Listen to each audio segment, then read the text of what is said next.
Get your fucking ass up and work. It seems like nobody wants to work these days. Another club, plane, next place. Wouldn't you like to know, weather boy? I actually did it myself. Yeah. Nice. I mean, let me ask the audience. All right. Welcome. What's going on, yarders? Welcome. I was thinking that we don't could have call our fans yarders Yarders. or yappers. Yappers seems too generic. Yappers does seem a little generic. Yarders, I feel like, gives off the wrong connotation. What kind of connotation does it give off? I'm curious. Yarder makes me think of manual labor. Our fan base is from the working class. Damn right. Anyway, welcome unnamed fan base to the Yapyardigans episode 5. Oh my god. And we Wow. still haven't put one out yet. As of recording this episode, none of our We're episodes just are out. having fun. This is Yeah, there's just vibes. we're just enjoying our lives. Vibes only for sure. In this episode, we're going to be going back to Twilight, Yes. ECLIPSE, Oh my God, the I'm most so excited. important one. I have no idea. And so I'll talk about that for a little while. And then we'll talk about Drag Race. Yeah. Mid-season Drag Race check-in is Mhm. kind of the vibe Mhm. we're going for. And yeah, I'm excited to get into it. Get into it. Me too. But I'm most excited to get into talking about Twilight. Yeah, no, please. We gotta remind us where we left off. Oh, I have a recap. I Okay. have a recap at the beginning of what we talked about last time. Beautiful. I'll let you take Okay. the reins. So, recap. Edward, Bella, in love. Mm-hmm. Edward is a vampire. His vampire family. Sure. Jacob was Bella's butt buddy when Edward left. They were close. Edward left Gotcha. for a little bit, but he's back. Is butt buddy a canonical term? No. Okay. No, that's a Brionical term. Gotcha. And then this is just some characters. Carlisle and Esme are Edward's vampire parents. Right. Alice and Jasper, Rosalie and Emmett are Edward's vampire siblings. So they're all a vampire family. I'm visualizing the tree. And then Charlie, our king, is Bella's dad. Right. And so then, yeah, those are the characters. Edward and Bella met in March, hot and cold. Okay, they're on. Bad vampires show up. Oh no, they want to eat Bella. The Cullens say you can't eat Bella. And so then they're mad, and this vampire James tries to eat Bella, and Edward's like kind of upset about that. So As one would be, I would assume. and so Edward murks James. Sure. James is gone. James's partner Victoria, pissed. And then the end. Of Twilight. New moon happens. Bella's birthday. Alice throws a party. She gets a paper cut. Right. Jasper freaks out. Edward's like, we gotta bounce. They leave. Bella is depression core. And it's like, okay. But at the same time, it's like, girl, get up. Get up. after a Yeah, while. yeah.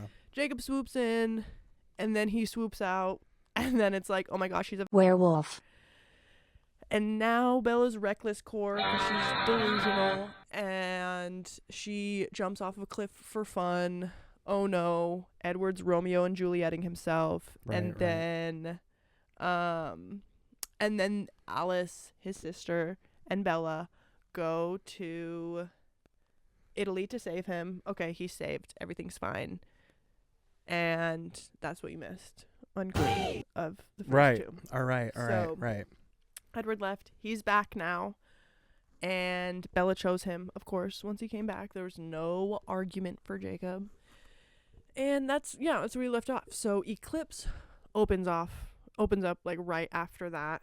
I kind of forget, like there's an actual timeline out there somewhere, but like just keep in mind, I probably mentioned this last time, is that like this all like from the first page of Twilight to the last page of Breaking Dawn is like all within like a year, 2 years. Jesus Okay. Christ. Like Yeah. the entirety is like happening Yeah. so fast. It's like less than 2 years. So yeah. Background of my context is, I think I also mentioned this last week, but Eclipse is my favorite. It's the one I read and watched like the most. Okay. And retrospectively, that makes sense because it's the one that came out when I was like in my peak like Twilight phase and like super actively rabid twihard. Like, Yeah. So yeah, I would literally like open it, read it, get to the last page, and then flip the cover over and start reading it again. Oh my god. So yeah, I like Eclipse. The Eclipse has a special place in my heart for me. And yeah, it opens on Riley Beers, keeper of my heart, when I was like 12 years old, which like, again, retrospectively, no taste. He is like the blandest, whitest boy you've ever seen. No discernible features. If that man murdered somebody, get away with it. You're Yeah. like, he's average height, I think he has brown eyes, like literally nothing discernible. Sure. No hate to the actor. Sorry, I guess that's a real person. I didn't even think about that. So. And it's a newborn vampire army. Yeah, so that's the big Wow. this dude, or not this dude. This dude, like this whole movie opens on this dude Riley getting turned into a vampire. It's a dramatic blah blah blah. Also, just another personal note here. I've never been good at geography, We know. and that's so okay. I was reading this like again, appropriate age, I would say, of like early preteens. Yeah. Was not cognizant of the fact that this was happening in the state like directly above me. Where did you Like- think it was? Just in an unnamed location? Yeah. Okay. Fantasy world.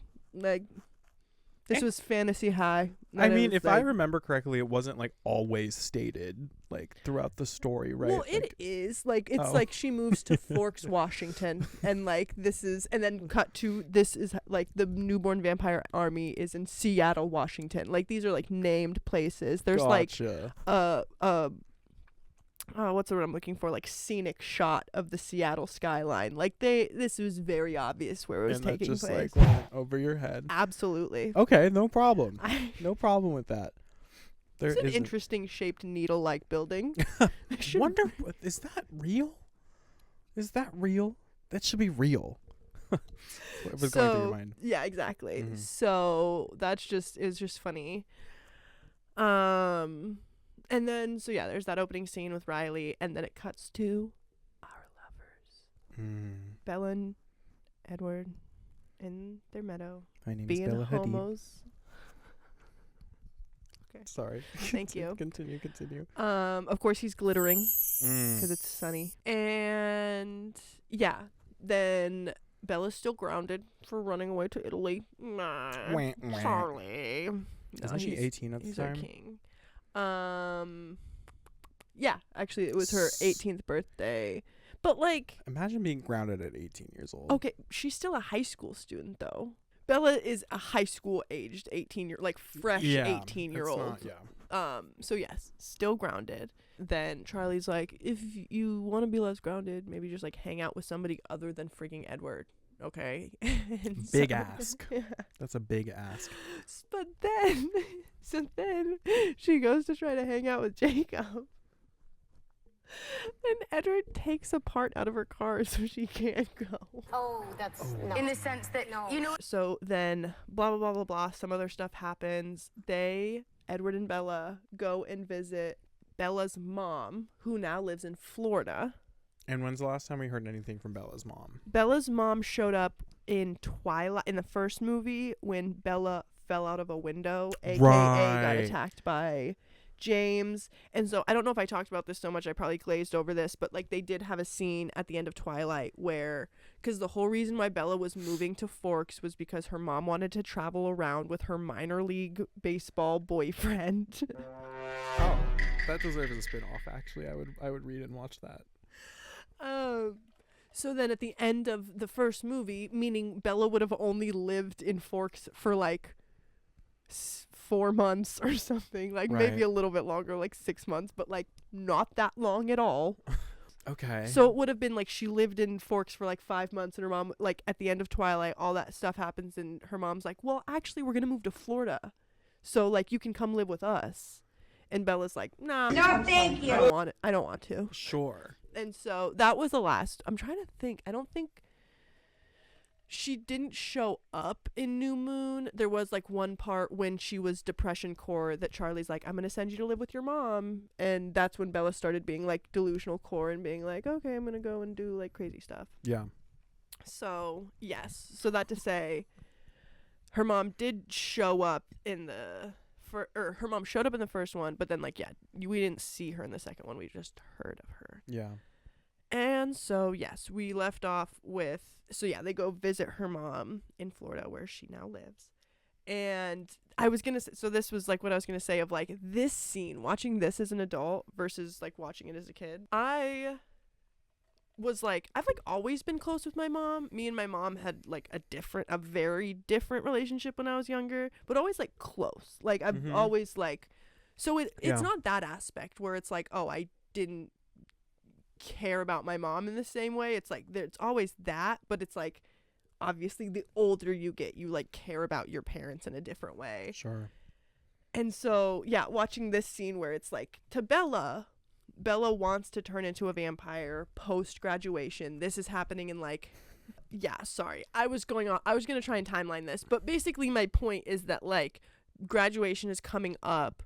Bella is like wants to change into a vampire after graduation. So she's like going to visit her mom to be like, bye, have a beautiful time. See ya, never going to see you again. Like, Right. And so like that just never sunk into me in the same way. Like when I was watching it, like and that's the thing is I was never even like, oh, go off, Bella, be a vampire. Like even when I was a kid, I was like, okay, just being a little hasty with this, but Right, like fair right. enough. It was like obviously I was more for the drama, whereas now I'm an adult. It's still like, okay, well, this is a teenager doing teenager stuff, but like, imagine trying to just like visit your mom and be like, I know this is the last time I'm gonna see you, and I can't tell you this is the last time I'm gonna see you. Right. I love you. Bye. And then you just know you're gonna disappear off into the ether one day. And by one day, like, yeah, relatively soon. Like, Oh my God. You said her mom's moving to Florida? her mom lives in Florida. Lives yeah. in Florida? Well, no shit, Bella doesn't want to go. Yeah.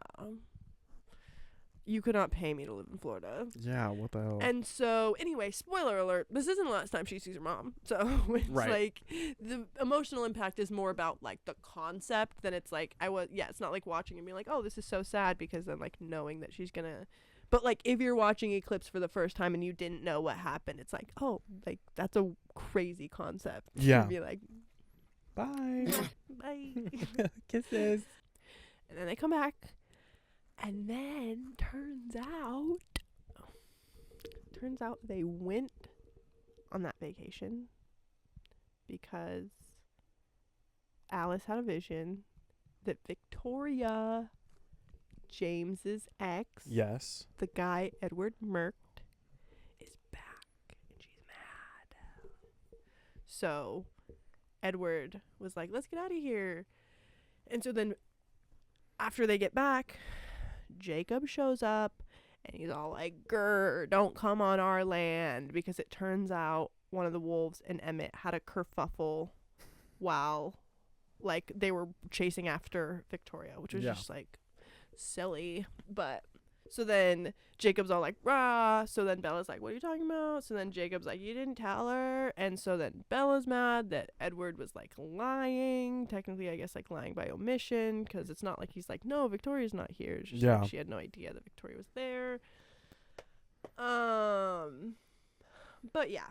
So then it's like this whole thing, because now all the vampires are like on watch and like trying to protect Bella and Charlie, but then they also have to, or then like they're also trying to like monitor again. They know that there's some sort of newborn situation going on in Seattle, and then also like feed themselves. They don't eat people. they eat like animals, so they'll go like hunting out like in the wild. Are they strictly carnivorous? Yeah. So like in like Stephanie Meyer's lore of vampirism is like they don't eat anything. They like can't digest any human food. But then like yeah, they can sustain themselves off of like any kind of blood.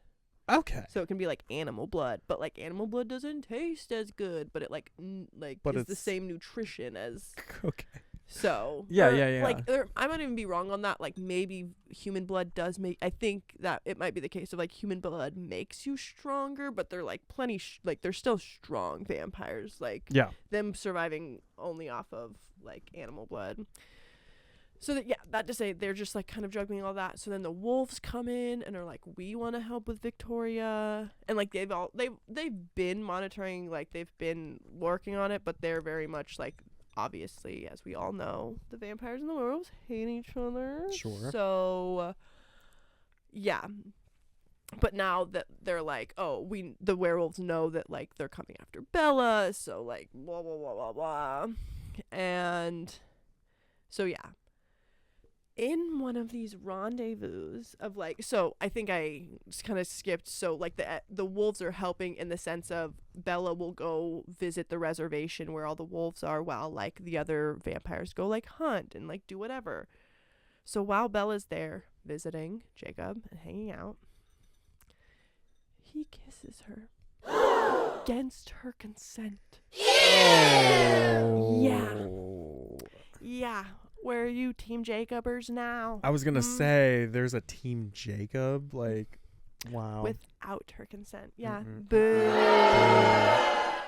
But then she gets back to the house and Edward threatens him with bodily harm. Period. Yay. Oh my god. Period. Yeah. I love So, and then in all this we get Rosalie's backstory. Okay. You love Rosalie. I probably also mentioned this last week. Was like, I used to not like her as much because I was a silly, ignorant child.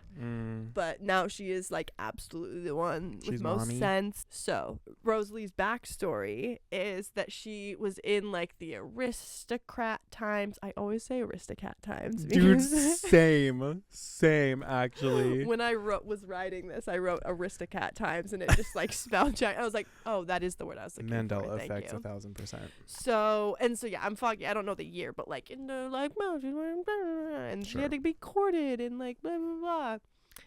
But her husband killed her. Jesus Christ. Oh, tried to anyway. Okay.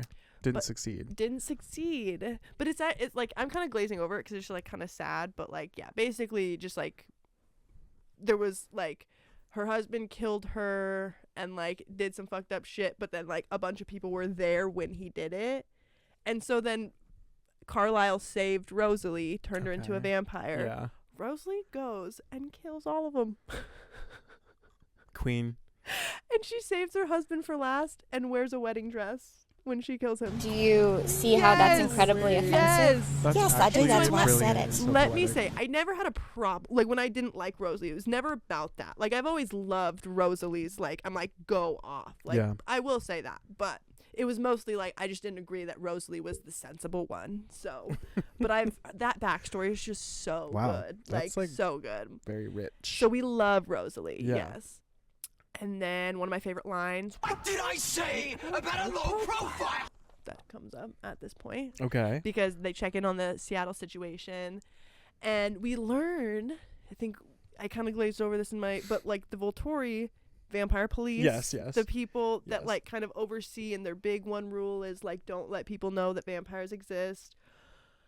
Well, obviously this newborn army thing is like, when you see it, it's like referenced in the story that like, oh, obviously like the mainstream media thinks it's like a serial killer or something because people just like keep dying, people keep like disappearing. Yeah. Like, so that to say they're being pretty conspicuous. So like we learned that the Volturi are completely aware that this is happening, but just like not doing anything, and basically like knowing that their purpose is to destroy the Cullens, which like they wouldn't be upset about if happened. Mm-hmm. So yeah, just all this drama that's happening. And then one of my other favorite lines that comes right here is decisions. And that's, yeah, right when they're like thinking about whether or not they should stop it. Wow. So, And yeah, then cut to them graduating, and Anna Kendrick gives a speech because she's valedictorian. Oh my god, I forgot she's in that. Anna Kendrick lore runs deep. Yes. Wow. So yeah, she gives a very corny speech. Like most valedictorians do. So true. Nerds. And yeah, and then Alice throws a party. 'Cause that went so well last time. Sure, let's do it again. And then the werewolves show up to crash. And they're talking about the like newborn army again, and they're like, oh, okay, like we want to fight. Like they kind of just like reiterate the fact that they're gonna be on the Cullens side, and yeah, the Cullens are like, okay. Bella's like, no, but they're like, STFU. Like, yeah, you can't do anything about this. And then we get some werewolf vampire training sessions, and it's like kind of pretty cool. And so yeah, we get that, but then we also get Jasper's backstory, which like we see what Miss Myers can do with a backstory. Jasper was a Confederate soldier. Oh. Yeah. Does he still hold those beliefs? You gotta hope not. It's never mentioned? It's never like talked about? No, it's glazed. It's completely glazed over. Why couldn't he have been a Union soldier then? I don't know. Stephanie Meyer, I have questions for Miss you. Stephanie. Okay. Yeah. I don't Alright. know. Mm-hmm. I don't know. Okay. So how they rise and fall. It's not shade, it's fact. And then cut to Bella figuring it. So like, I guess let me back up and say, all this time they know a newborn vampire army is going on, like, and at this point they know, like I said, the werewolves are helping them with Victoria. Okay. So, I think that's where I got it mixed up, where it's like the werewolves had agreed to help and like be like, okay, we're both trying to protect Bella and Charlie from Victoria. Yeah. And then here they come to the party and it's like, oh, newborn army, we also want to help with that. So they're kind of like a very tentative, strenuous, like they're working together because they want to protect people, but they still like, there's a lot of tension. Basically then those are two separate issues in their brain at this point. As a viewer, we've already seen that this is like Victoria. Like we know that this is Victoria that like is behind the whole thing, like is behind the newborn army. Enemy spotted. So all that to say, then fast forward to this, the night of the party, all that happens. Bella wakes up and has a dream and is like, oh, Victoria's behind everything, and just like figures it out. And it's like, they're like, oh, yeah, okay, yeah, that makes sense. All right. Interesting plot device. So I guess let me explain that in the sense of they're all so sure it's not Victoria behind the army because they're like, oh, Alice can see visions, and when she sees Victoria, she's not seeing her plan a whole army. Yeah. But then like their thing is that so then we have Riley, that's who we were like witnessing deal with the newborn army. So when it cuts to the newborn army, when he's yelling about a low profile, like that's like Riley trying to like do the newborn army thing, and Victoria's just like behind the scenes. So then like, Miss Myers is claiming that like, oh, Alice can't see her planning a newborn army because like she's working behind Riley. But I remember even as like reading and watching this is like, how would she not see Riley? Right. Like, how would she not see her telling a dude to go run an army? Like, if she can still see him, if Alice can still see Victoria and still like see what she's trying to do, it's like I would assume she's still seeing that like she's talking to this dude Riley and being like, go do an army in Seattle. Sure.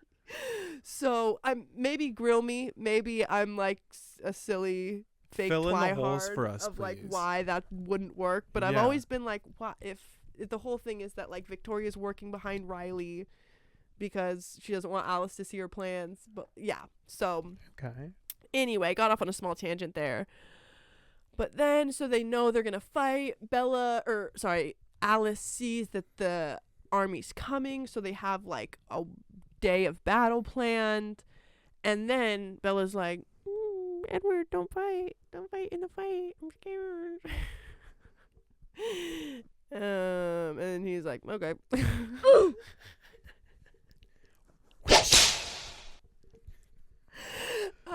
Oh my god. Yeah. So I again always thought that was funny. As into this story as I was. It's just like, okay. Oh, that's all it takes? Mhm. All right. Okay. Then yeah, they're like alone together. They have some time, and Bella wants to fuck. And so, but like Edward's like, no, my purity. I want to be married first. There's no way he's 109 years old and he's never Never. loser. Nope. What a Yeah. loser. Yeah. You will have to bleep those. So yeah, he is a virgin, and so then they get to talking about like, oh, Bella wants to before she's turned into a vampire, and Edward's like, no, and she's like, well, then I'm not marrying you. I'm just kidding, but like that's like their disagreement there is that, and so then Edward's like, fine, like, marry me first, and then I'll F you. Like, and so then he, like, proposes for real, and it's, like, really sweet. Actually, it's corny as hell, but, like, and with an ugly-ass ring. Ugly. Maybe we'll put a little picture of what her, like, ring is supposed to look like. Wait, here, I need to look it up because I have no... if you're listening to this, just look up Bella ring Twilight, because... was that like a point of contention for the fan base when it, like, dropped? I think in the sense of, like, what was described in the book versus what they used on screen. This shit? Yeah. Yeah. Oh. Yeah. What the fuck? So it's funny you ask that, because from what little I've seen, and maybe this is wrong, so again, please correct me, discourse in the comments of, it's like, I think they made it less ugly. Like the movie, it like is more simple. So like, I guess that is probably a little like subjective, where like, but like in general it's like the ring described is a lot more like intricate and a lot more to it than that. So yeah, and then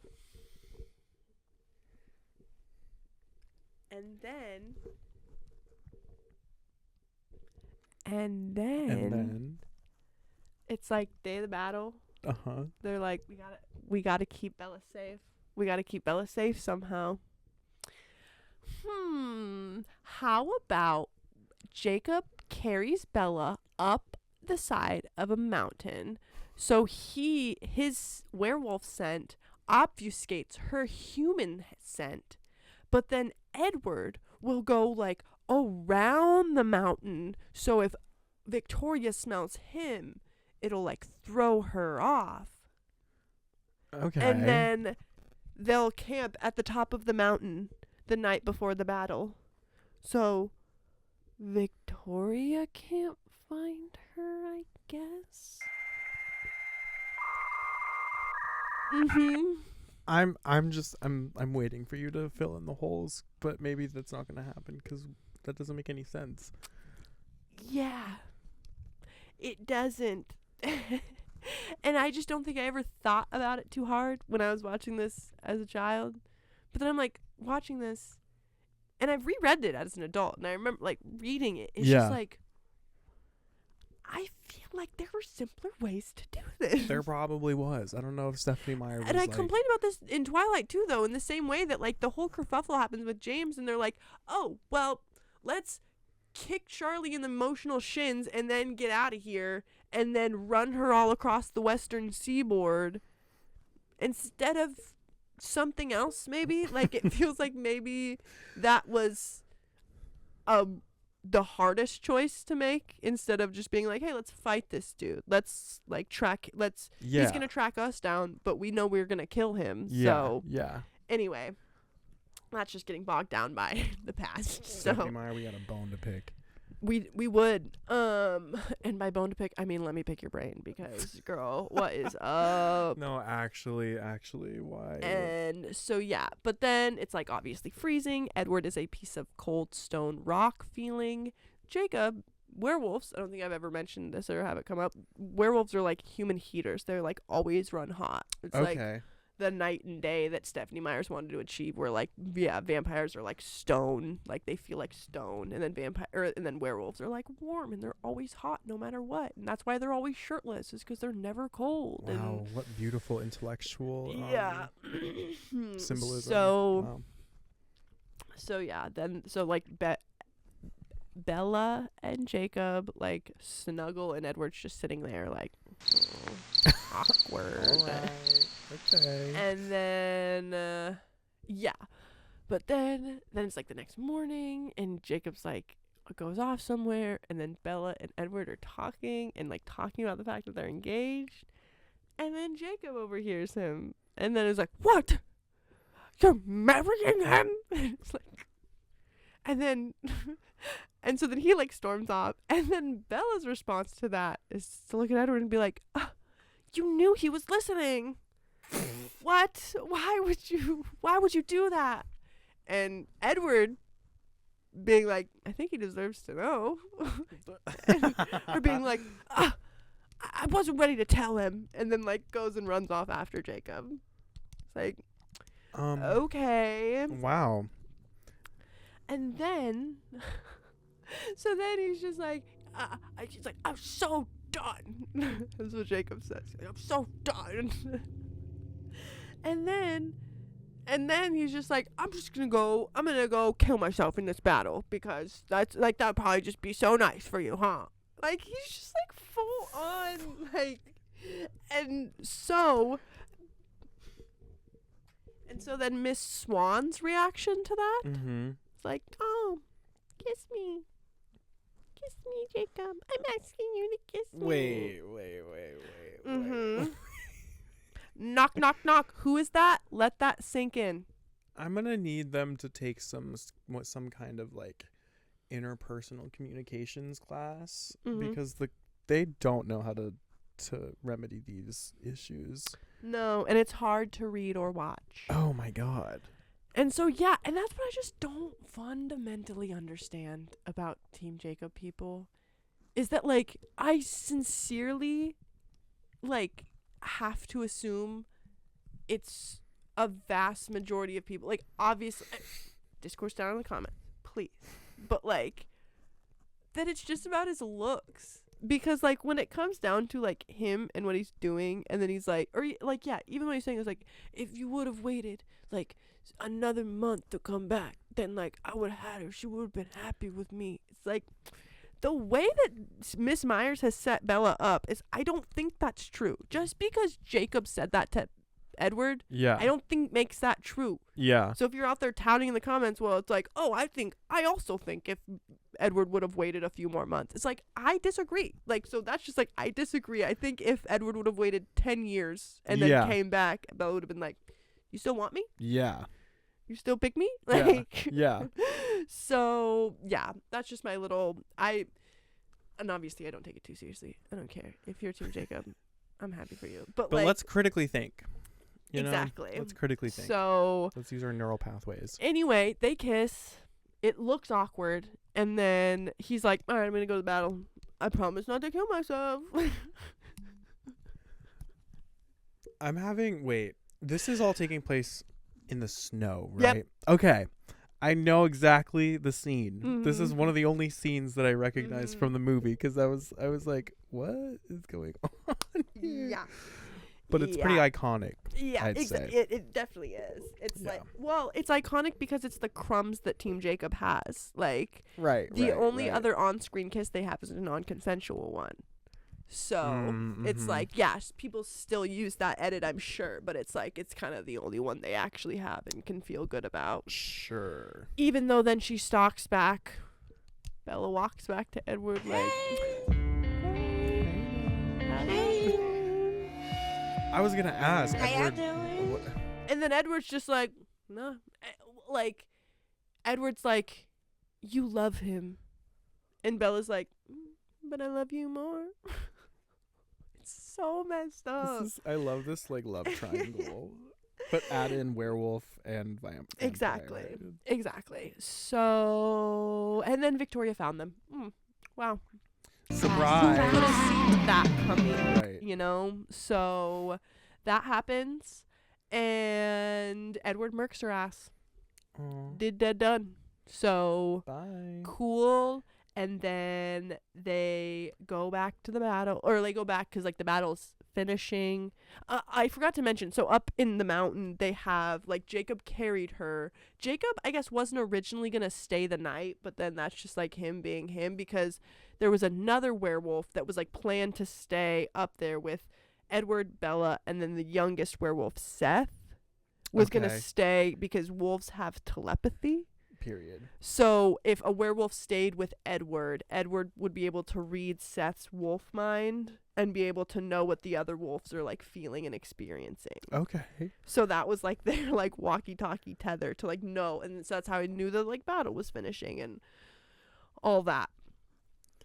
And so they get back, the battle's all done. Aw, Jacob gets hurt right at the end. Aw. Wah. Aw. But he's eventually fine. He's not fine. He like breaks a bunch of bones, but like he's fine. He recovers. Yeah. Yeah. And then the Volturi show up, and they're like, "Oh, well, good job, I guess."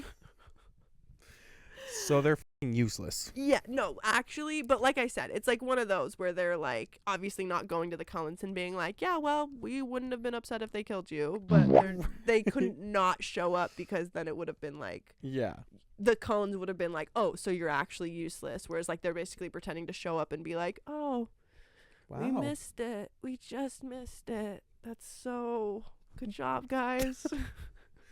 Okay. It's like but at the same time, it's kind of this like very high tension, like, Sure. and I guess so I think, I don't know when this is mentioned, I think it might not be until Breaking Dawn, but like the idea that we learn or know that like the Volturi have their feelings about the Cullens, because most vampires aren't in like big families like this, like they aren't in like they aren't in like groups of pairs, like usually they'll pair off, or like two pairs will like stick together, but it's like families aren't normal, whereas like the Volturi is like oh, are you trying to like make a big clan or something? Right. So, not obviously not validly, because like their Cullens aren't, and so if they were like trying to do anything, they could just be like, are you trying to do anything? Be like, no. But they're like, oh, but what if? Right. Like, Right. so it's this big kind of like dance around, on top of there's just like tensions because Bella needs to be a vampire, because like she knows, and that was like the end of New Moon, where they're like, okay, you can go as long as you do turn her into a vampire. Yeah. You better Promise. Just promise us. But then, like I said, to be fair, this is only like a few months later. This isn't like, oh, a lot of time has passed, she's still human. It's like, okay, a few months later, she's still human. Right. So, Right. but they are like, interesting that she's still human. But yeah, so that really wraps it up in like blah blah blah. Bella goes to make sure Jacob is okay, and there's like, oh, they have some conversation of like, oh, I thought, like Jacob's like, oh, I thought that like maybe having a kiss would make you feel differently. No, doesn't. And so yeah, and Jacob's like, or Bella's like, I'm always gonna love him more. Peace. Oh my god, how awkward it would be if Bella was like, wait, I actually like Jacob, but she still has to be a vampire. Hold up. Wait a minute. Something ain't right. What if? Imagine. You know what, Cap? That's actually really interesting. I don't think I've ever seen that discourse before. Like, just. In the like, what would have happened? And because like, there's lots of like, I literally just saw on the Twilight subreddit somebody being like, oh, what do you guys think would have happened if Edward never came back? Like, what? Right. So like that, I've never seen that pondered of like, how would that have played out? If Bella was like, wait, I actually enjoy this more. Fuck you, Edward. But shit, I still have to become a vampire. That would basically just like force them into war with the Volturi, unless the Cullens were like, fuck it, you can have her. Wait, oh my god. Because like, oh my gosh, that's actually crazy. Oh my god, the fanfic. No, okay, yeah, someone needs to write something based upon what I just said. And you need to I won't read it because it's Team Jacob, but I'm sure it's a cool plot just point. a what if, you know? Just a what if. Yeah. So yeah, basically then that's the end. It like ends with another scene in the meadow. He's glittering again, they're kissing, and then Okay. she's like, he, we have to do something else dangerous. And he's like, what? And he's like, and she's like, he, tell Charlie. And then the movie ends. Okay, wow. Not before they show off that ugly ring again, though. I actually So, can't believe that was approved by Yeah. whatever art department was working on Twilight at the time. Because, where'd you find that? No, Where'd Yeah. you find that? exactly. This So- was pre-Amazon, pre-Temu. Yeah. So anyway, But that's Yeah. Eclipse. wow. My favorite. Yeah. So I think it has the most Breaking Dawn Part 2 has kind of a lot of action. I would say Eclipse and Breaking Dawn Part 2 I like a lot because they're just like pretty fast paced. Yeah. Like there's just like a lot that happens in those, where like Twilight, I guess kind of a lot happens, but at the same time it's just like they meet, she has to run away for a bit, and then it's like, okay, then she's still not a vampire. New Moon is like, okay, Edward goes away, he comes back. Like this one is like, oh, there's like a newborn army, and then Jacob and Edward, and there's drama, and there's werewolves, and You know what I'm just piecing together? The titles are times of day. Like, right? Twilight, Mm-hmm. New Moon, Mm-hmm. Eclipse. Those are both celestial. And then Breaking Dawn is like, right? right. See, I'm telling you, I Mind have of the a mind of a mastermind. master. That's crazy. master- I Wonder have what that the means, mind like, of a more from, like, mastermind. What's poetic that? I don't know, standpoint. but Like, why did you know, I'm Stephen so Meyer- creative like that. I think I just need to get into it. And I can answer. yeah, these you should read questions. it. Anyway, that was a very random aside, but I just like clicked in my mind. I was like, oh, Twilight is like the end of the day, going into night. What happens at night? Vampires come out. New moons. Eclipses also happen at night if it's a lunar eclipse. And then what do you get before the dawn? The dawn breaks. So it's like, whoa. Oh my god. In seasons past, I have been, and like this season too, I've been captivated the entire time because it's Drag Race and I'm a queer person, and that's just kind of like the way it goes. My issue has started, and this is a common issue I feel like a lot of fans of Drag Race have been noticing, especially if you watch any of the international seasons that are not hosted by RuPaul. It's getting to a point where Drag Race, early seasons of Drag Race were great because it was kind of in its infancy. There weren't a lot of, like, it was reality TV, but it was in an era of reality TV that felt kind of up and coming. Absolutely. Where it was like, okay, these are, and I don't know if it's like because it's Drag Race and it's different, which I will get to that point later. But early Drag Race was so entertaining, and there was just so many like iconic quips and moments from a lot of the contestants. And now I really feel like post season 12, maybe season 11 even, Drag Race has kind of felt really watered down, and I don't know how else to put it besides that. And my issue has become, and maybe it's also because I've gotten older and I'm starting to just like see things differently with a different brain. I can so quickly see through the production or like the overly produced moments that the show is just so desperately trying to give its fans. Yes. And you could make the argument that, like, yes, it's TV. Yes, they're just trying to curate and fabricate moments because of an entertainment value. Sure. I also think that there comes a time where you can't assume, like, your fans aren't idiots. Yes. You know what I mean? Yes. Like when we watch the show, we know that it's a TV show. We know that there's going to be elements that are going to be overly produced, whatever. But at the end of the day, and this is something I was talking about with you earlier and also just with some of my other friends, Drag Race, the contestants they cast on Drag Race are artists. You know, they're not contestants that you would find on like Love is Blind or some of these like other mainline reality TV shows where the goal seems to be to get the most clout. Yes. And you could make the argument that a lot of contestants are on Drag Race to gain more clout, but it is also they're on TV to showcase the amount of time and effort and money that they put into their own art form. Talking about like, is your audience dumb or not? Is your audience watching this with like critical thought? Yeah. A dating reality TV show is like, especially something like The Bachelor, where it's like one person and a bunch, like, I guess I'll speak specifically about that because I don't really know how like Love is Blind or like other ones work, where I think there are like a pool of people, but like something like The Bachelor, where it's you're a bunch of girls or a bunch of boys gonna end up with one boy or girl, and it's like the purpose for most of those people is to get out there. Literally. It's because they're already their social media, whatever they want to be, they're doing something, they're newscaster, they're somebody in a position that's like, oh, it would be helpful for me to be on TV. Like, it would be nice for me to be on TV.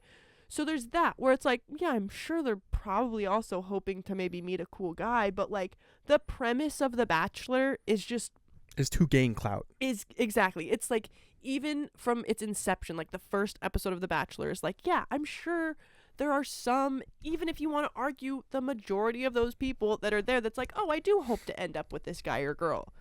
But then, like, with the amount of the people to pull, like the pool of people, there's going to be some people that's like, I'm just going to do this to go on TV because, like, I'm here to be on TV. You don't have to go on TV to date. You know what I mean? So, but then versus something like RuPaul's Drag Race, where getting your name out there by being on TV is the collateral to doing well in challenges, to winning, to like you get your name out there no matter what, but being on the show and being in that room, you have like an end goal to be there for, versus like, The Bachelor, you're talking about the end goal being marrying that dude. Yeah, like, that exactly. And my issue lies in the sense that like you can tell that the humanity of Drag Race, it doesn't seem like there's a lot of humanity left in the way that the producers, and I'm not talking about the queens, because there are some queens that I'm like, I know you're just going on there. I don't want to say just, but I know a big reason for why you want to go on is to make a name for yourself on social media, which I'm not arguing is a bad thing, because if you're an artist, especially a drag artist, that's probably one of the greatest things that you can do to further your career as an artist, versus something on The Bachelor, it's like, oh, I'm a lawyer looking for love. It's like, okay, there's only so much you can do. Yeah, exactly. You know, so it just feels like the producers are treating a lot of these contestants on Drag Race as part of the formula. And it feels really weird to see. And I'm just thinking about Snatch Game, the previous episode. And I'm just going to say specifically, like, the one that I think of that comes to mind immediately is, like, Lexi Love completely bombing, doing Gilbert Gottfried. And then being like, okay, in any other season of Drag Race, like, especially, like, the older seasons where it felt like there was more integrity to the judging, she would have been placed in the bottom if not had to lip sync. I was so confused. Like, me and Taylor were just sitting there like, wait, what the hell is going on? What the is going on in here on this day? Did we watch the same I get there's stuff that they cut out, but like, exactly, even if they left everything in, I'm sure it would be probably even worse. And it just doesn't make sense to me, because I'm like, what are we doing? Like, this is just so, you can't convince me as a fan that this is a part of the TV show, when I want to see something far more real and legitimate, with more integrity, than just being like, you bombed, but you bombed funny and you made us laugh. It's like, it really feels like you're moving the goalposts, because I think of UK versus the World season 2, Mayhem Miller also broke in her talent show. It was like the first episode, her talent show. She was like starting out, and like when she was breaking, I thought it was funny, but like she kept doing it and kept doing it. But then the editing and the way that the judges critiqued her was very much like, what happened, girl? Like, you were supposed to do so well, blah, blah, blah, blah, blah. Like, this was not. And I want to take you on a guided meditation. Let's get to work.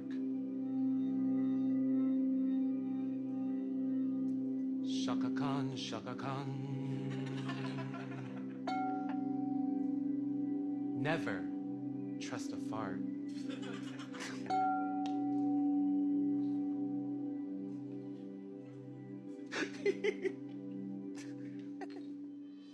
I can't believe that this happened, XYZ. Why wasn't that same energy applied to Lexi for doing a challenge that was arguably held more weight? Oh yeah. And so that's what I'm just like, what are we doing? What are we doing as Drag Race? What are you doing as a Drag Race producer and a judge? And what are we doing as consumers of this content to be like, there's only so much that I can like forgive before it's like, I don't even want to watch this because it doesn't seem real. No, exactly. And I get it's reality TV's not real, but when it's Drag Race, it really feels like there should be an element of a lot more elements of reality, because these aren't just people looking for clout. There are people looking for clout, but because they are artists, and the clout that they receive directly impacts their work lives after the show. Yeah. That is kind of a lot. That's again another reason why a lot of queens want to get on the show, is because they know it can like improve their bookings or like whatever. They know that the RuPaul's Drag Race contestant title holds a lot of weight when they're like trying to get gigs. And similarly, I have another issue with, kind of in the same vein, but like with singing reality shows or like competition or like a talent show reality shows where it's like, these people are going on your show to try and boost their name because it will directly impact their success after filming and after everything's done. If you're trying to create, and there are just so many, especially like on American Idol and on X Factor, there are so many people and contestants that I think of that got really bad edits that pretty much essentially put them out of work after, but we weren't, as the audience, seeing the entire story. And it's like, okay, I get that you're trying to boost ratings, but it's like you're literally playing with people's livelihoods by doing that in a different way, where you're not doing that with someone on The Bachelor or someone on Love is Blind or Too Hot to Handle, things like that.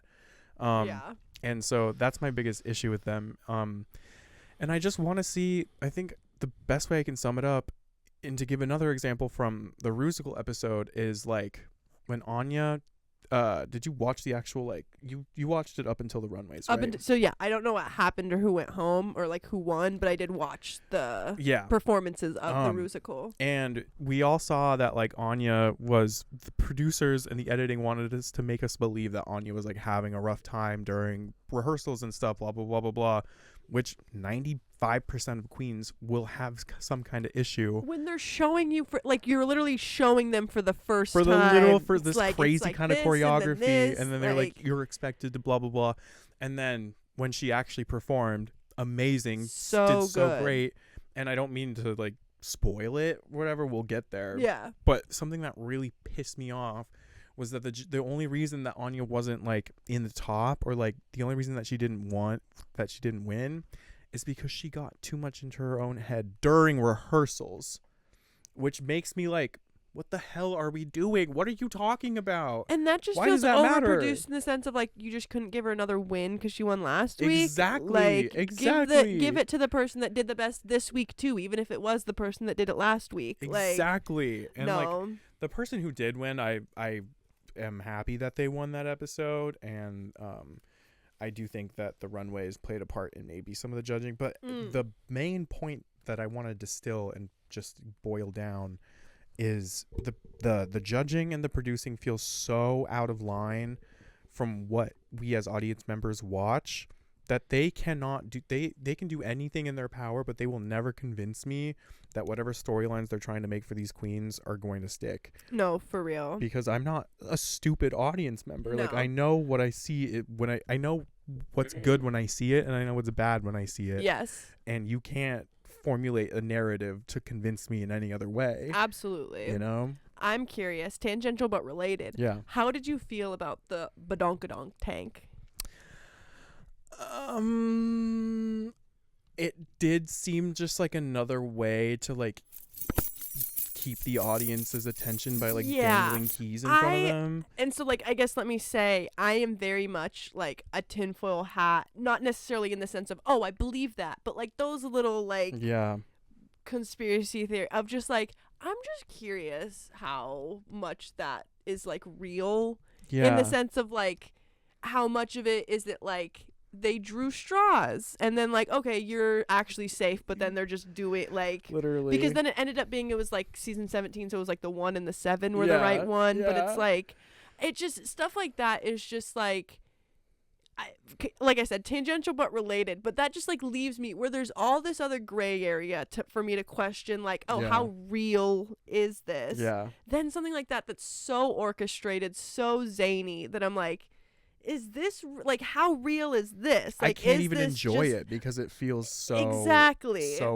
overdone. Exactly. And I get needing to put in a gimmick to like keep the audience's attention, but there's a way to do but that was just so corny. Like, what the hell? Like what? Exactly. Who pitched this idea? It's not even the idea of like saving the queen. It's like okay, that's cool. I don't even like the eliminations, so like that's fun. But like.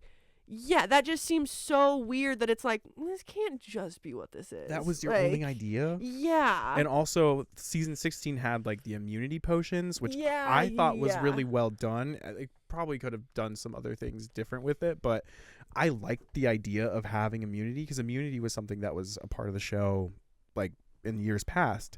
So it was like, okay, it's cool that they're bringing it back and doing it this way. And, like, every season has some kind of... I guess every new season has some kind of like weird gimmick that they're trying to just like throw to the audience. And like my whole thing is, especially with Snatch Game, this might be a hot take, but can we just like maybe get rid of it for a season or two? Or, like, can we maybe not get rid of it, but only do it when there's like 6 or 7 queens left? Fair. Because that Snatch Game was a mess. And I must just like misremember, because I could have sworn that's what it was. Like I thought it was like only like 6 or so people. At a certain point, I think there were usually what I remember is Snatch Game would happen when there's like 9 queens left. Okay, yeah. And that still seems like a crazy amount, but like it seems because how many are still left? Oh my gosh, there are 9 queens left now. Like, because that's the thing is that it just like it feels, and especially again like in the program, this is you have an hour and a half for this program. Yeah, maybe a lot more time for it, because it feels like me and Taylor were talking about it is like, some of the people like mullet girl Acacia who we forgot. We forgot, sorry girl. Period. Trisha Paytas. Yeah, and I swear it was literally like just her intro and then like one thing. It was Acacia's Trisha pissed me off, and Acacia doesn't piss me off. I think Acacia, I really like her drag, but that again was another example of like, if you were to do this in any other season, pre-season 12 or whatever, like any of the older seasons, you would have immediately been in the bottom. Like, you would have been fighting for your life, and I don't understand. If we're going to be honest, though, there weren't enough spots in the bottom for this Snatch. No, there wasn't. And they needed to do some kind of, like, lip-sync Lollapalooza again, because I think that's what they did for season... It was either season or 13 or 14. It must have been 13. God. Where, yeah, everyone did so bad that they had to which, again, brings me to the whole, like, overproduced thing, because I'm like... Did they do that bad? Talking about like the Lollapalooza season, or was it like this conceited effort by RuPaul and the producers to be like, we're gonna choose really bad edits and we're gonna make it seem like all these girls did really bad because we have this idea for a Lollapalooza in the next episode, and it's like, what's like? I feel like I'm being gaslit, and I just want to watch something more real. I fear that Drag Race is not gonna give that to us. This is a plug for Dragula, because Dragula is a little bit better in the sense that it just seems more well-rounded and judging and blah blah blah blah blah. But like I said before, as someone who loves Drag Race and has watched every single season and seen so many of the international seasons, like I have such high hopes for it, and I think it can be such a brilliant platform for people who want to further their career in drag and get people to notice and pay attention to their art.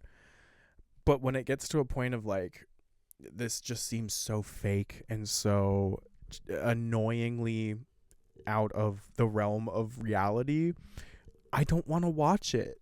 Like, I really don't want to watch that, even though there are good moments still. Yeah. But it's like, I that's kind of my biggest grievances of the show as a whole and of the season so far, because we're still like halfway through, so there could be some things that we're not seeing yet, but I don't really have high hopes that it's going to be like captivating me in a point where I want to keep watching it regularly. Yeah, no, I definitely feel that. You know, who's your favorite this season so far? Anya.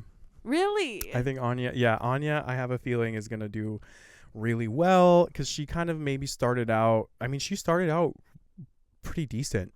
And I think a lot of people were painting Lexi as like the next Sasha Colby, which I've seen reiterated on like TikTok and stuff.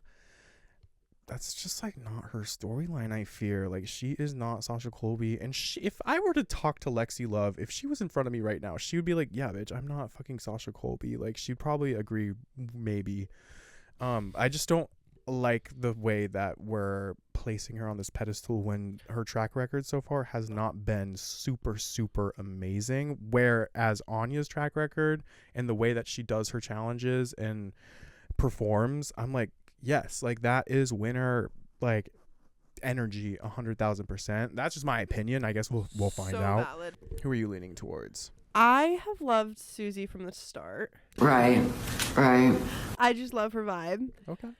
I will say in Snatch Games and a little of what I've seen from, like, so I haven't seen the results, so I haven't seen her runway of this episode. I thought she was pretty good in the musical. Like, I think she played her part well. She was a little, like, here's how I feel, in the sense of I will recognize my own bias of I don't really like Acacia, and not in the sense that I have a problem with her. Sure. I just think she's kind of under-delivered. Like, that would be my biggest complaint.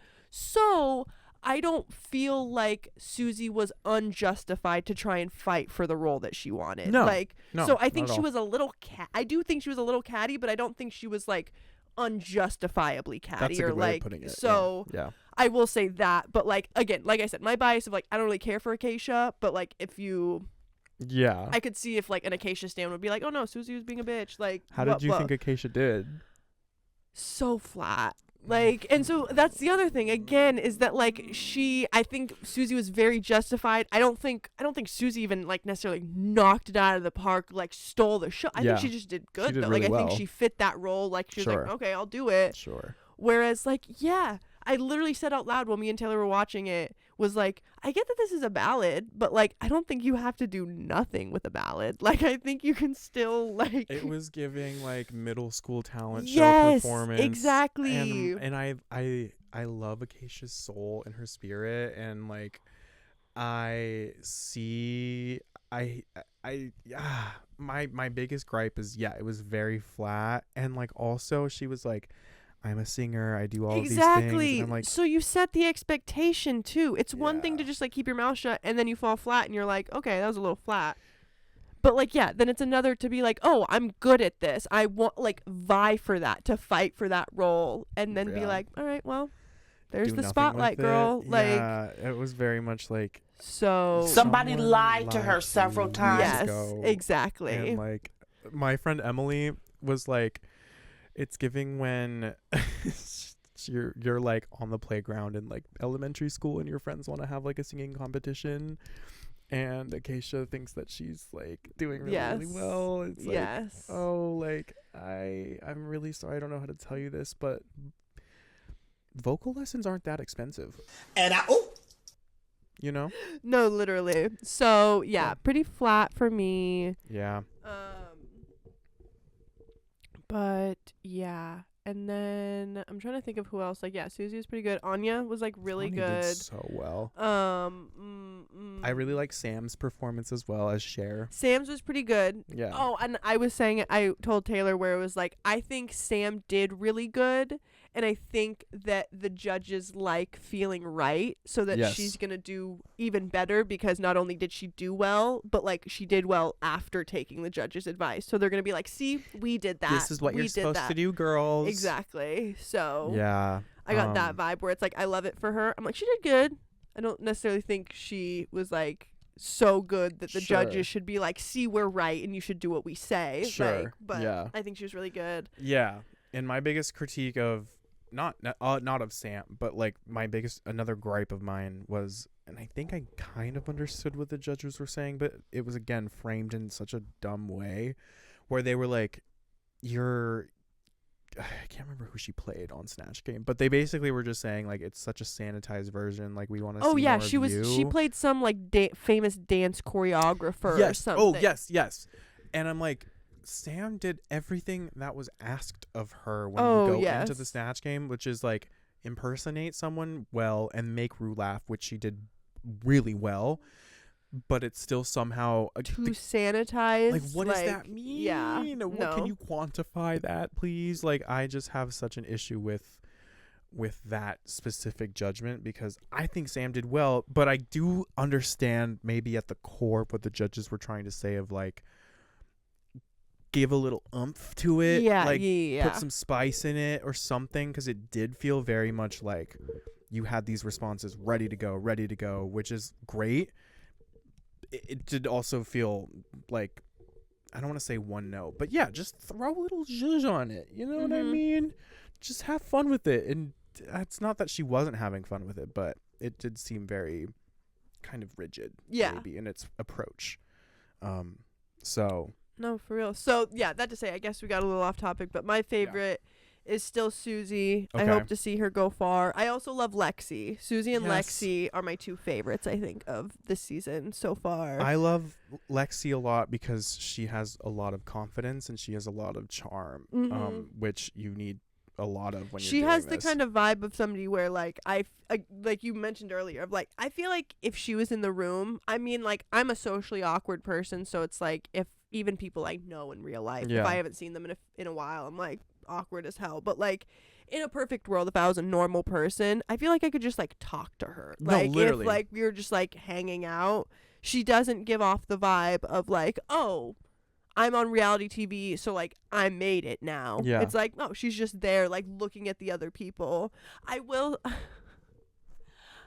So you want to talk about like produced stuff?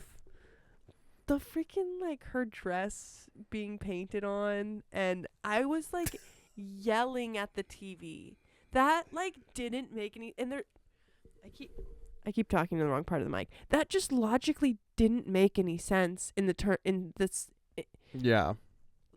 the sense of like, oh, who did this? As you run past a camera crew, as you run past Arietti, who's in there, it's like they're like, well, did you ask Arietti? Right. No. So it's like, what? I don't think that happened. Like, I don't think, and not necessarily, I don't think that happened. I don't think that played out like that on camera. I don't think it did. Like, I either. think that probably actually happened, and then they had to recreate her finding it, because it's like, no, you don't just run past Arietti. You don't just run past the camera crew. Like, and again, in the idea of, I know this is a produced program. Maybe they cut out the part of her asking the camera crew, but then it's like she comes back, she didn't ask Arietti. It's like, yeah, and she seemed like very up in arms, so like maybe she was just distracted. But I definitely agree.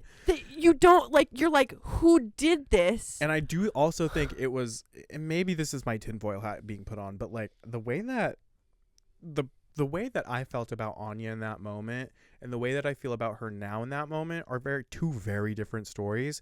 Because in the moment, it seemed like the producers wanted me to think Anya was like this villain arc character for like not blah blah blah standing up to or telling Lexi in the moment, but like I kind of understand why she didn't. And there was that like kerfuffle kind of like argument that happened after the fact, but like, I mean, I get why she didn't say anything to Lexi in the moment. I I kind of see what you're saying, but at the same time, like, yeah, when me and Taylor were talking about it when we were watching it, the way I articulated it is that, like, yeah, I can understand seeing that, like, tensions are high and not really wanting to do it at that moment. But, like, there's never going to be, like, the perfect moment to admit that you made a mistake, which is just really what you're doing, which is like, okay, so, like, the idea that Anya was like, oh, it's just not the best time for me to, I don't think it's the best time right now. It's like, well, you, as the person that did the wrong thing, like, that made the mistake, could have said something. Should have been, like, you shouldn't wait for the person, like, and I think that's what I'm getting at more is, like, Anya, you as the person that made a mistake shouldn't have waited until the person that you f***ed over found it. You should have gone and, like, said, be like, hey, because they obviously knew, like, they obviously could tell because they put it, like, back and it's like their paint is still all over, like, they didn't do anything. So it's like, yeah, I feel like her being like, I just didn't think it was the right time was like, yeah, well, when you make a mistake and you mess up something, it's like never gonna feel like, well, I'm ready to go admit my mistakes, like. But I see what you're saying in the sense of it was like a very dramatic moment, and that, like, trying to avoid drama might have been like, oh, I'm not trying to start something. But at the same time, it's like, that's not really your choice when you make the mistake. That's valid. So that's valid. I also just see that she But probably... I do also, the other thing I wanted to say is I definitely feel the vibe of, like, like, it was definitely produced to make it seem like they were being sinister, or at least Anya was being sinister, versus, like, retrospectively thinking about it, you can, like, logicize it, but I don't think it was I think there would be other things at play if that was, like, a sinister moment versus just, like, two people making, like, two people as in, like, Lexi definitely came in hot and heavy, which you can understand, but then Anya, like, just definitely maybe didn't react the right way. So it's, like, just kind of, it's more of just, like, an emotional kerfuffle versus somebody, like, being malicious or, like, trying to start drama. And I'm 100% positive that we didn't see everything. Exactly. Which is like, okay, now I get that the producers are trying to make me think certain ways about certain people on the show, and I just don't like that. Like I said, I vehemently believe that that's, like, we didn't watch that play out in real time. No. Like, that happened, and then they're like, okay, let's get this. Like, okay, how can Lexi, we make a moment like, out of this? Exactly. So this season is not my favorite. I'll just say that. It feels slow. Like, I will definitely agree. It feels slow, definitely, as somebody that doesn't watch Drag Race as avidly. I kind of just, like, pop in here and there, like, watched last year's. Like, it just feels slow. Like, it's just like, okay, I have a few people that I like, but then, it's basically, and I guess, knock on wood, I feel like, so there's 9 people left. Yeah. There's, like, 3 or 4 people that are still there that I've, like, from the beginning, I'm like, other than those guys, I don't really care who goes home. Like, if they go home, I'm not gonna be, like, upset. And I would say that's not necessarily not typical for when you, like, start of, like, oh, but then you, like, change and ebb and flow, but, like, nothing's really changed for me. Like, I will say the one is that, like, I saw Anya, and I remember her being good at first, but she just, like, didn't stick out, where she's, like, teetering over to, I'm like, okay, she's a Susie, slow burn. Lexi, Anya. Like, this is my, I guess, final question to wrap up the Drag Race conversation is, who are your top 4 currently? I would like, who I think's gonna be there, or who I want to be there. Both. So who I want to be there, I would say Susie, Lexi, Anya, and it would probably be Jules. Like, I do like Jules. I love her. So I haven't given her any love this episode yet, but, like, I definitely do like her. And so those who I would want to be there. In my who I see being there, I definitely see Anya being at the top. Definitely. Like, again, especially for her arc. Like, I think she's just getting better. Like, I don't think she started off bad, but I think she's, like, getting better in her trajectory. Yeah, she's never been in the bottom. Oh, just looking at her trajectory right now, she's never been in the bottom. And I think Lexi might be there because, again, she's kind of somebody that's floated a little bit, but like, it's her trajectory is win, safe. Okay, exactly. So, like, she's been there. I think she would deserve a win here soon, God willing. I see that happening. So that to say, like, I could see Lexi being in the top.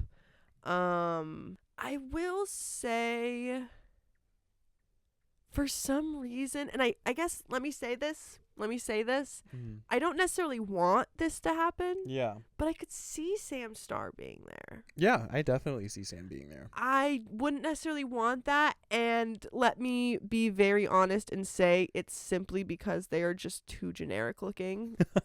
Like, damn, okay. I just okay. like would rather somebody more visually appealing be the queen of drag for a year. I see what you're saying. And like that, I see what you're saying. As mean as that it, like I'm recognizing that that's a mean thing to say. All love. Like, I don't mean that in a way that I think they should change. I don't think Sam Star should change in any way. Do you, girl? I just wouldn't. I would be like, okay, like, so I guess It's that's a way. pageanty. Yes, like I wouldn't be disappointed. Like, oh, I didn't want her to win. It's just like I'd be like, okay, there were probably fine. better options. Yeah, maybe. exactly. So that's 4. That's 3. Yeah.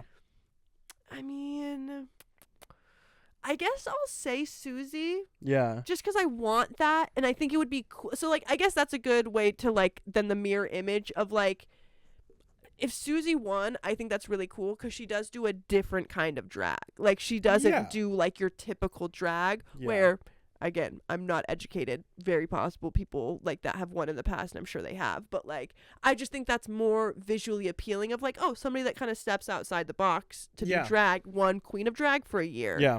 Versus just like, oh, somebody that does very pageanty drag is a very beautiful drag queen, won Queen of the Year. Yeah. So I like all those picks.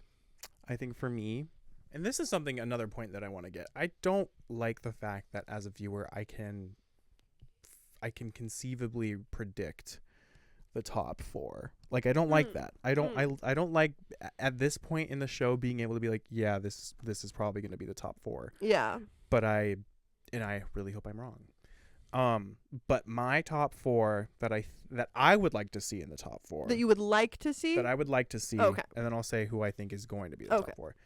I would like to see Anya. I would like to see Susie. I would like to see Lexi. I would like to see Corey. Not even this. though I know it's a hot take. And this is just my own personal bias because Corey to me is so... And I saw a theory that was like, you know, Trixie Mattel was like super crunchy on her season, like her original season, but then she like came back and like has been a dominant force. Corey King has such a brilliant personality. And she is someone that I want to meet and be friends with because just following her on any of her social medias, like it just breathes life into my soul. Like I don't know how else to put it. She's so smart. She's so funny. I fear that she's not being represented well on the show. And yes, she was representing herself. So there's only so much that, you know, that can do. But I'm just a fan of hers. I really like her. No, literally. They're still dating. Oh, I was going to say, I know that I've seen them on like TikTok lives and stuff since. They're still like, they're like actually like a couple, which that's I'm like. so cute. So yeah, that's who I would like to see in the top. Who I think is going to be in the Ariadne mentioned. I'm sorry, I would like to see Ariadne. I don't think it's gonna happen, sadly, but it would be cool to see just strictly based on her looks and her runways. Hands down, some of the greatest looks we've seen on Drag Race. I think that's my opinion. So we gotta throw in Ariadne as an honorable mention.